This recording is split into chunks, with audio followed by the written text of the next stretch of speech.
Ang hangin dito ay amoy kalawang at nabubulok na pag-asa. Bawat takbang ko ay may kasamang kaluskos ng plastik at basag na salamin. Ang mga kamay ko, itim na parang uling, hinuhukay ang pinag-iwanan ng mga mayayaman. Buboy, si Buboy ang anak ko. Tahimik lang sa tabi ko. Ang mga mata niya, malalim na balon ng pag-unawa na hindi ko kayang punan. Tay, may lata pa. Mahina niyang boses. Sige anak, yan ang ginto natin ngayon. Itinapon ko ang kinakalawang na lata sa sako. Kalabog, ang bigat nito. Katumbas ng bigat ng pangalan ko sa mundong ito. Andres, ako ay isang basurero. Isang beses habang naghahakot kami malapit sa subdivision, narinig ko ulit ang boses na yon. Si Marites, ang dating kapitbahay namin, na ngayon ay nakasuot ng seda na mukhang tela ng kurtina ko noong araw. Andres, tignan mo ang sarili mo. Ang dumi-dumi mo. Paano mo tinuturuan ng bata ng ganyang buhay? Naramdaman ko ang paghigpit ng hawak ni Buboy sa laylayan ng lumang damit ko. Hindi na ako lumingon. Walang silbi ang pagharap. Bata, tumingin ka sa akin. Sigaw ni Marites. Bumaling ako, ang tingin ko matalim, parang talim ng basag na bote. Ano ba ang problema mo, Marites? Baka naman mas marumi pa ang kalooban mo kaysa sa tambak na basura na to. Tumahimik si Marites, ang bibig niya ay nakabukas. Naghahanap ng susunod pang pangiinsulto ngunit wala siyang makita sa aking mga mata. Wala, wala kang kwenta. Bulong niya bago humarurot palayo ang mamahaling sasakyan. Tay, wag niyo na lang po siyang pansinin. Sabi ni Buboy ang tinig niya na pinipilit na maging matatag. Pansinin ko ba ang anino anak? Hindi ako nag-aaksaya ng hininga para sa mga taong nabubuhay sa pagdurog sa iba. Hinimas ko ang ulo niya. Ang buhok niya manipis pero malinis. Yun lang ang kaya kong panatilihing malinis. Ang gabi, ang pinakamahirap. Umuwi kami sa kubong kahoy na halos hindi na makayanan ng ulan. Sa hapag, isang plato ng kanin at isang piraso ng tuyo. Tay, ikaw na lang po. Marami ka pang kailangang lakas. Pilit ni Buboy. Itinulak ang maliit na piraso ng isda papalapit sa akin. Huwag kang magbiro ng ganyan, Buboy. Ako ang tatay mo. Ako ang magpapakain. Kumain ka, kailangan mong lumaki. Ngumiti ako. Ngiti na alam kong hindi aabot sa tenga ko. Kumuha ako ng kanin. Hindi ko inubos ang tuyo. Hinati ko sa dalawa. Kapag malaki ka na, Buboy, kapag nakatapos ka, ipapasyal kita. Tingnan mo yan. Itinuro ko ang isang gusali sa hindi kalayuan. Ang mga ilaw nito, kumikislap na parang mga bituin na nahulog sa lupa. Ang restaurant na yan, dyan tayo kakain. Hindi yan basura ha. Hindi tuyo. Masarap na karne. Matamis na alak. Kapag nandoon ka na, ipapakita ko sa mundo kung anong klaseng anak ang pinalaki ko. Pangako ko yan anak. Nangako po kayo tay ha. Mahigpit na sabi ni Buboy. Pangako, ito ang huling beses na kakain tayo ng ganyan anak. Sa susunod, ako, babayaran ko ang bawat piraso ng plato na may lamang masarap na pagkain. Lumipas ang mga taon hindi yun ang mga taon ng paghihintay, kundi taon ng pagtitiis. Bawat tingin ng mga tao, bawat pagtawa, bawat pag-iwas nila ay inipon ko. Ginawa kong gasolina. Ang sakit ng pag-iisa matapos iwanan ng asawa ko para sa isang lalaking may kotse at malinis na kamay ay nag-iba. Ngayon, ang sakit ay pinatigas ko. Ang asawa ko, wala na yun sa isip ko. Ang mga kamay niya sigurado akong mas malambot pa rin. Hindi siya nakakakilala sa tunay na halaga ng pagod. Si Buboy, lumaki na. Hindi siya nagreklamo. Ang mga kamay niya, imbis na humawak ng mga kalakal, humawak ito ng libro. Ang mga paa niya, imbis na maghukay sa dumi, Naglakad papasok sa universidad. Tay, tapos na. Ang boses niya, malalim na ngayon.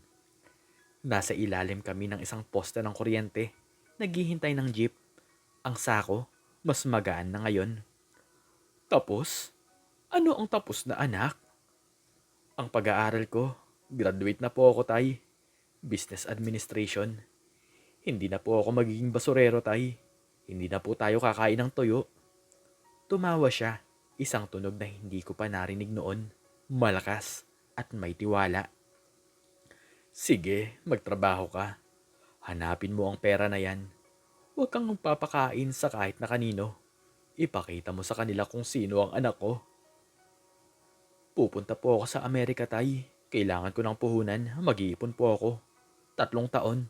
Babalik po ako at tutuparin ko po ang mga pangako natin sa isa't isa. Ang pag-alis niya, isang butas sa dibdib ko. Pero ito ay butas na may hangganan. Bawat sulat niya, bawat tawag niya, may kasamang dolyar na ipinapadala niya. Hindi para sa akin kundi para sa kinabukasan namin. Ako, hindi ako tumigil. Ang pagiging basurero, yun ang pundasyon. Ang bawat lata, bawat karton, bawat piraso ng bakal na naibenta ko, idinadagdag ko sa ipon niya. Ang mga kamay ko ay lalong tumigas. Ang balat ko ay lalong gumaspang. Hindi ako nagbago sa paningin ng mundo, pero alam ko ang loob ko naghahanda sa pag-ahon. 3 taon, ang pakiramdam ko ay parang 3 dekada ng paghila ng kable. Pagkatapos, isang araw, tumunog ang telepono. Hindi ito ang karaniwang tawag. May halong ka ba? Tay, nandito na po ako, malapit na. Nasaan ka na? At saan ka naman tutuloy? Wala na po akong tutuluyan. May sarili na po ako. Hindi ko naintindihan, ngunit ang boses niya, wala nang bakas ng kahirapan. Boses ng may-ari. Sa sumunod na linggo, nagtungo ako sa direksyon ng magandang restaurant. Kailangan kong makita, kailangan kong malaman kung ang pangako ay mananatiling panaginip. Ang lugar, hindi na lamang kumikislap, nagliliyab ito ng kayamanan at karangyaan. Ang mga pader na marmol na puti, ang mga ilaw, kristal na bumabagsak, mga kotse, hindi ko na alam ang tatak, mabababa, makintab, mga bagay na lumulutang sa lupa. Nakatayo ako sa tapat ng bakod. Ang mga kamay ko ay nakasuksok sa bulsa ng sirang pantalon. Ang amoy ng basura, biglang napalitan ng amoy ng usok ng mamahaling sigarilyo at pabango.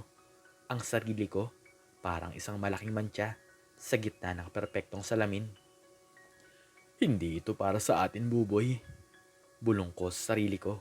Ang pangako, bigat na ngayon. Hindi ko kayang ipasok ang sarili ko yan. Ang mga paa ko tila nakabaon sa semento. Isang lalaki ang lumabas mula sa pintuan. Nakasuot ng itim na uniforme. Ang tela ay makinis at walang gusot. Hindi niya ako pinansin noong una. Naglalakad patungo sa isang lalaking naghihintay sa isang sasakyang kulay itim na may bubong na salamin. Pero nang lumingon siya, ang mga mata niya tumama sa akin. Sir, may kailangan po ba kayo? Tanong niya. Ang boses niya malinaw at may respeto, ngunit mayroon ding bahagyang pagtataka. Carlo ang nakasulat sa maliit na pangalan sa dibdib niya. Wala. Naglalakad lang ako. Sagot ko, ang boses ko ay magaspang.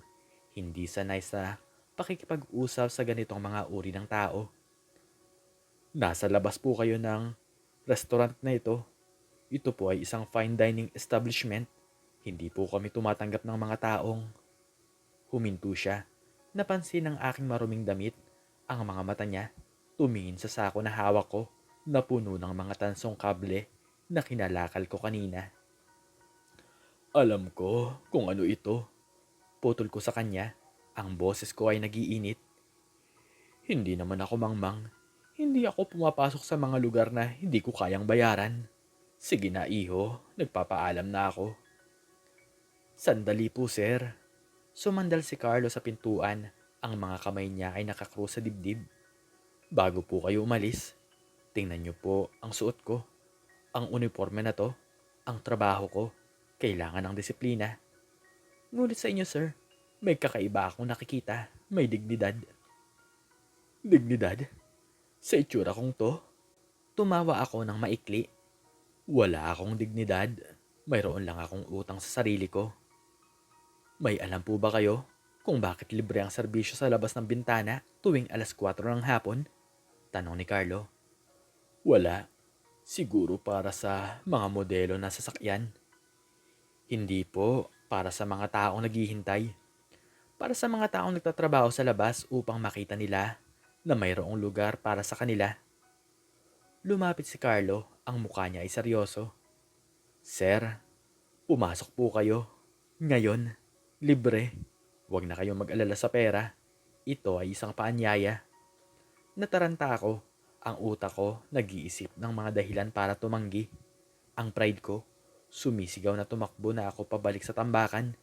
Ngunit ang pangako ko kay Buboy, ang alaala ng gutom, ang mga mata ng mga nanlalait, lahat yon ay nagtulak sa akin. Sige, sabi ko. Ang salitang yon ay isang pagluhod sa kapalaran. Pero huwag mo akong asahan na magiging maayos ako. Wala po kaming pakialam sa kaayusan, sir. Salasa lang. Ngumiti si Carlo, binuksan niya ang mabigat na pintuan. Sa loob ng isang pagputok ng liwanag, ang hangin ay malamig at may amoy ng rosemary at mantikilya. Ang mga mesa, pinakintab. Ang mga kubyertos kumikinang na parang mga barahan ng hari. Ang mga tao ay tahimik, nagsasalita gamit ang mga kilos, hindi nagtataasan ng boses. Ang mga upuan ay malalambot, ang tela nito parang balahibo ng ibon. Dito po kayo, sir, sa sulok. Itinuro ni Carlo ang isang mesa para sa dalawa. Maaari po kayong umupo. May ihahanda po ako para sa inyo. Isang espesyal na pagsubok. Dahan-dahan akong umupo. Ang upuan halos nilamon ako. Ang sako ng kalakal inilagay ko sa ilalim ng mesa. Parang isang lihim na sumpa. Ang mga kamay ko, pinilit kong itago sa ilalim ng lamesa. Bumalik si Carlo. May dalang baso ng tubig na malamig. May hiwa ng dayap. Ang unang paghigop ko parang kuryente na dumaloy sa lalamunan ko. Ano po ang order niyo, sir? Nako, wala akong alam sa mga putahe niyo. Kahit ano basta hindi tuyo. Basta hindi kanin lang. Mariin kong sabi. Naiintindihan ko po. Ang luto ng nanay ko ay halos ganyan lang din. Ngunit ngayon, iba na ang pamantayan. Ngumiti si Carlo. Hayaan niyo po ako magpakilala. Umalis siya. Pinagmasdan ko ang mga tao. Ang mga babae, ang mga alahas nila. Mas malaki pa sa buong kinita ko sa loob ng isang buwan. Ang mga lalaki, ang mga relo nila. Nakikita ko ang pagiging dayuhan. Hindi ako nabibilang dito. Ilang sandali lamang ay dumating si Carlo. Nagdala siya ng isang plato. Ang presentasyon, sining, isang piraso ng karne pulang-pula sa gitna, nakalutang sa isang sarsa na kulay ginto. May mga dahon na kulay lila. Ano naman po ito? Tanong ko. Natatakot ako na baka masira ko ang obra maestra. Rib eye steak, medium rare. Ito ang signature dish po namin. Ang sarsa gawa sa red wine at truffle oil. Ang mga gulay galing sa sarili naming bukid. Kinuha ko ang tinidor. Ang bigat nito ay tama. Hindi ito bakal na bakal. Ito ay pilak. Dahan-dahan kong tinusok ang karne. Ang tunog, hindi kalabog, kundi isang malambot na pagtatalab. Hiniwa ko ang loob. Tumulo ang katas. Ang amoy ay hindi ko maipaliwanag. Hindi amoy ng basura. Ito ay amoy ng tagumpay. Ipinasok ko ito sa bibig ko. Ang dila ko, hindi ko alam kung paano ipoproseso. Ang karne ay natunaw. Ang sarsa, isang alon ng lasa na nagpapaligo sa aking banlasa. Lumunok ako at napapikit. Hindi ko na inisip si Marites, hindi ko na inisip ang ulan. Wala na akong inisip kundi ang sandaling ito. Masarap po ba? Tanong ni Carlo. Nakatayo sa tabi ko at nakangiti. Masarap. Ang boses ko halos hindi na lumabas. Ito, ito ang dahilan kung bakit ako nagtatrabaho. Ito ang dahilan kung bakit ako nagtiis. Mabuti po, mayroon pa po akong inihanda. Kumain ako, hindi ako nagmadali. Bawat kagat ay sinisip-sip ko, bawat hiwa pinagninilayan ko. Ang buhay ko ay nag-iba sa loob ng 10 minuto. Ito ang dapat na kinakain namin ni Buboy dati. Ito ang dapat na kinakain ko noong iniwan ako.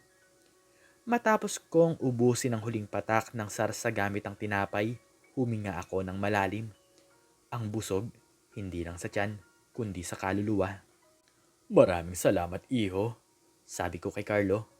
Hindi ko alam kung paano ako magpapasalamat. Wala akong dalang pera. Wala pong problema, sir. Ang utang niyo po ay napunasan na. Anong utang? Ano ang sinasabi mo? Ang utang na ipinaglaban ng inyong anak para mabayaran. Napakunot ang noo ko. Anak ko? Anong kinalaman ni Buboy dito? Naramdaman ko ang paghinto ng tibok ng puso ko. Ang mga ilaw, biglang nag-iba ang kulay. Ang mga tao parang mga estatwa na biglang natutunaw. Tay, ang boses.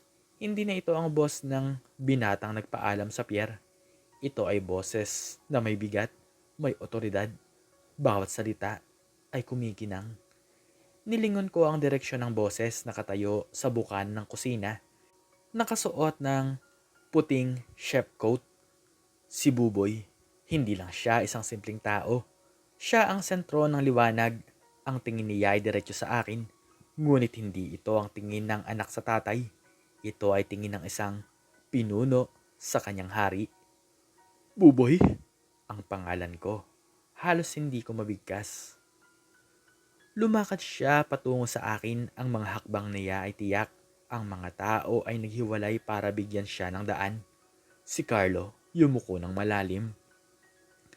Tay, akala mo ba magpapakain ako ng tuyo sa iyo habang buhay? Lumapit siya. Kinuha niya ang sako ko na nasa ilalim ng mesa at inilabas ito. Ito ang pinakamagandang sining na nakita ko sa buhay ko, anak. Ito ang pinakamagandang pagkain. Tumingin ako sa sako na ngayon ay mukhang isang luma at walang kwentang bagay. Tay, ang restaurant po na ito, sabi ni Buboy. Ang mga mata niya ay nagliliyab sa isang hindi ko pa nakitang apoy. Hindi lang po ito isang restaurant. Ito ang pangalan ng bahay natin. Ang pangalan ng kumpanya. Ang pangalan ng lahat ng pinaghirapan ko.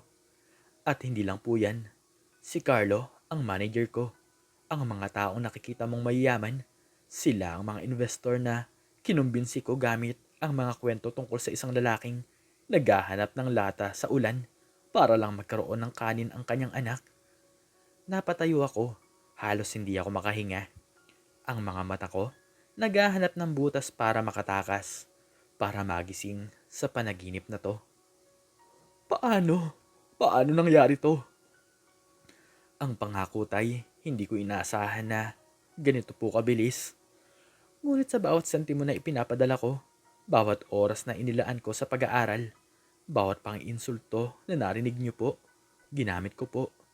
Tag-umpisa po ako sa maliit, nagbenta ng mga lumang gamit na nakuha ko sa mga kaibigan ko sa Amerika. Mga bagay na hindi na po nila kailangan. At pagkatapos, nakita ko po ang potensyal sa pag-iiba ng panlasa ng tao. Ang restaurant na to ay pag-aari po natin, tay. Pag-aari po natin. Hindi ka na kailanman maghahanap pa po ng lata. Hindi na po kayo kailanman manlalamig. Hindi na po tayo magtatago. Tumingin ako sa paligid. Ang mga tao, hindi na sila nagdududa. Sila ay nagbibigay galang. Ang dating basurero, ang tatay ng basurero, ay nakaupo sa gitna ng karangyaan na hindi niya inakala na aabutin niya. Ang pangako ko, anak. Hindi niyo na po kailangang ipaliwanag, tay. Ang pangako po ay natupad na. At ngayon, mayroon na po tayong mas malaking pangako na gagawin. Lumuhod si Buboy sa harap ko. Ang puting coat niya, lumapat sa sahig na marmol. Ang mga mata niya, puno ng pagmamahal na mas matindi pa sa anumang sarsa ng plato. Tay, gusto ko pong kumain po kayo dito araw-araw. At gusto kong makita ng lahat kung sino ang nagpapakain sa akin. Buboy, ang sabi ko, ang boses ko ngayon ay malakas, walang kaba at walang pag-aalinlangan. Ang dating tinig ng pagtitiis ngayon ay tinig ng pag-aari. Sige, mag-order ka ng pinakamahal at gusto kong makita ni Marites yun. Tumawa si Buboy, isang tunog na nagpuno sa buong restaurant, isang tunog na hindi kailanman magagawa ng mga taong nagduda sa amin. Huwag po kayong mag-alala, tay. Alam kong makikita niya po yun. Ang lahat ng makakakita. Ang hirap. Yun ang tunay na ginto. At ngayon, tayo na po ang may-ari ng minahan. Umupo ako. Kinuha ang tinidor. Ang mundo sa labas ng mga bintana, ang mga tambakan, ang mga nanlalait, lahat sila ay nagiging maliit na tuldok sa aking paningin. Ang mga kamay kong naghukay sa dumi ngayon ay nakahawak sa pilak. Ang buhay ay isang matinding laro ng pag-asa at sa wakas ako ang nanalo. Walang imposible, walang sino man ang makakapigil sa taong desididong umangat. Ang mga basurero ay naging mga hari at ito ay simula pa lamang. At hanggang dito na lamang po nagtatapos ang istorya at sana po ay nagustuhan nyo ito. Ano po ang natutunan nyo sa istoryang ito? Makikicomment naman po sa baba kung ano man po ang inyong natutunan. Muli ay maraming salamat po at God bless us all.